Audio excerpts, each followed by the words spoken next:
Heading into the 2023 season, Bryce Huff had just 7.5 sacks to his name. However, he had 10 in 2023, which is the big reason he lands a pretty massive deal here with the Philadelphia Eagles. The Eagles, they love their pass rushers. They've gone out and they've paid pass rushers, which it's interesting because, apparently they're looking to trade. Hassan Reddick has requested a trade. They're also looking to trade Josh Sweat. So this might be kind of a way to move off of one of those other pass rushers, getting Bryce Huff in the building, which is interesting. This is what the Eagles do. This is their team building philosophy: is build around the trenches and then hope that you can figure out the secondary. And when you do figure out the secondary, it'll be great. Secondary can be very fluky. Pass rushers tend to be pretty good year in and year out. Now, that being said, sacks is not always the key indicator of measuring if a player is good or not, right? There's a lot of different ways to measure that.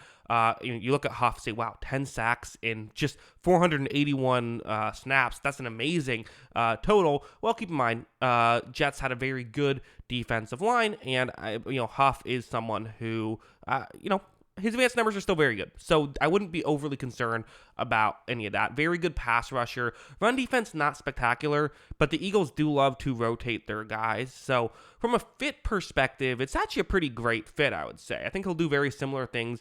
The Jets and the Eagles kind of have similar ways they run their defensive line, and I see no reason to believe Bryce Huff shouldn't be a good player. Now, will he be a 10-sack guy? Again, that's hard. Usually you need some element of luck to get to that number, unless you're like TJ Watt or Myles Garrett or one of those guys.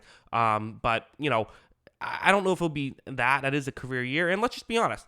You're always going to be concerned when your team goes out and pays a player who in a contract year gets the 10-sack season, right? I mean, it feels like for every 4 of those contracts, 3 of them end up being a bust. But one of the examples when it really worked out was the Hassan Reddick example, right?